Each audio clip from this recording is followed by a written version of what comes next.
Part of the secret of Uber's success, beyond running roughshod over regulations, is its algorithm. So it's not surprising that they keep it very secret. So much so that it's hard to know if how much of a cut Uber is taking from what you pay and what the drivers get. And some suspect they've lengthened the time between the end of a ride and when a driver sees what they earn from that ride in order to keep drivers and passengers from comparing. Alison Griswold, reporter at Quartz, has done some digging into this, and she's here to tell us what she found. Welcome back to the show, Alison. Hi, thanks for having me. So in some ways, this story starts way back in 2014 when Uber was still new in Brooklyn, where you live. Tell us what you discovered on one of your first rides and how you discovered it. Well, it was actually, so Uber Pool came about in 2014, but I only discovered this, I don't know, a couple of months ago. So what happened was I was in a car with a couple other people, and we were talking about how much our fares were. And then at the end, I asked the driver if I could stick around and see what he got paid. And once it popped up, which took a couple minutes, we both noticed that something weird was that Uber had charged me, it was like $11.46, but it had told the driver that my fare was $10 and change. And so that was just weird because in theory it should have been the same, but it wasn't. So not what they were getting, but what they were told you paid was not what you actually paid.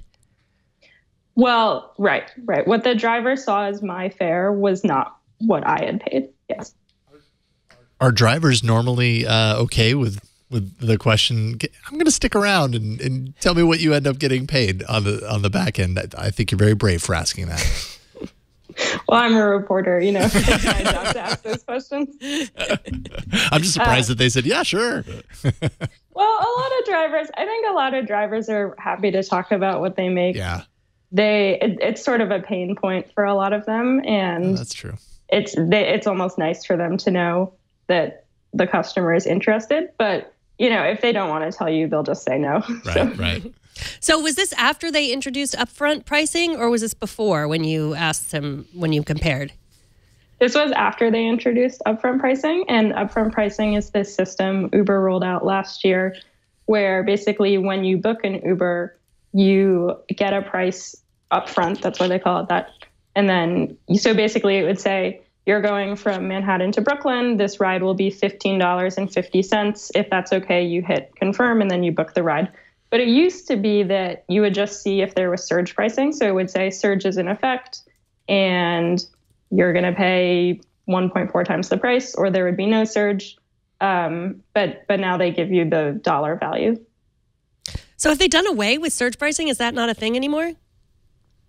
Well, there's still surge pricing, but the difference is that now you don't see the multiplier. So a better way to think of it is just dynamic pricing, in that Uber's prices are always changing from 1 minute to the next. Like you might have done this. If you just open your app and you put in a destination, it will pop up with a price. And then if you do it 5 minutes later, it will probably give you a different price. Now, you mentioned in your article that prior to the kind of switch to upfront pricing, drivers were used to seeing a very immediate calculation of their earnings at the end of a trip, but that once the switch actually happened, it's almost right away they saw some sort of a delay, and that kind of has had some people concerned, like why now suddenly is there this delay, almost as if there's some calculation happening in the background. It shouldn't be that difficult to figure out. It's upfront pricing after all. How does Uber account for that delay? Yeah, so it's weird. Basically, a bunch of drivers said, they switched to the upfront pricing, and we've started to notice it takes time between when we finish the ride and when they tell us what we made.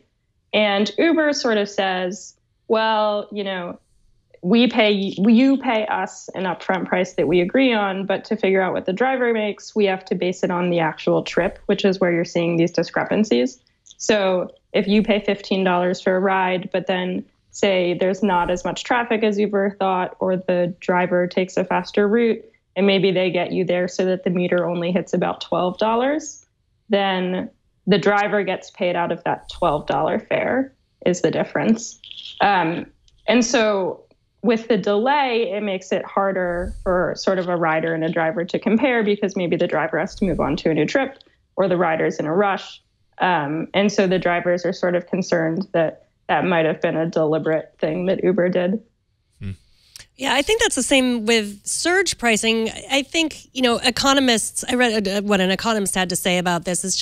It's uncomfortable for people. It's not so much that we don't like paying that much. It's like not knowing why we're paying that much is part of the problem. And I think it reflects a little bit on Uber, although they're like you say in your piece, their algorithm is so complicated and it's secret for a reason because they don't want anyone copying it. And they make very little on each ride, right?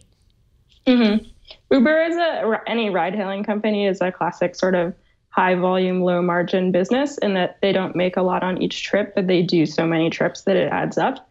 And so what that means is that if you can make a single trip even a tiny bit more lucrative than it was before, that becomes incredibly valuable very quickly because it just gets multiplied so many times.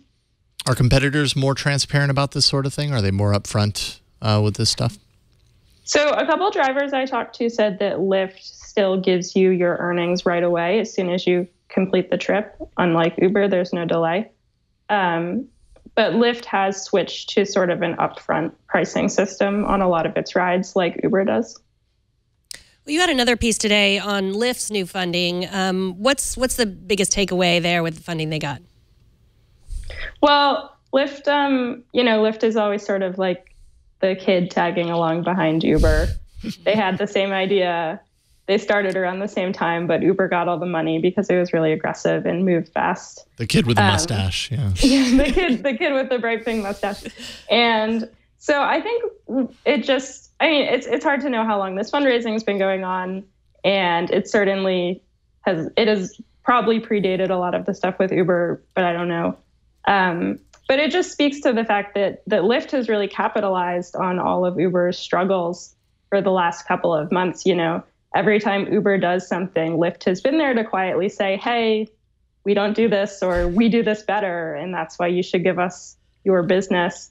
And the biggest impact you saw was after the whole delete Uber thing happened in January. And the New York Times reported that it was like 500,000 people tried to delete their Uber accounts, just sent the request to delete it. And Lyft said it gained 5% market share during that time. Wow. So is there a good way to tell if Uber is overcharging you for the ride?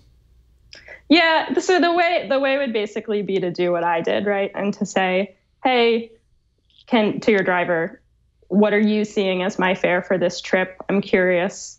I'd like to know if I'm paying more than you're getting paid out of.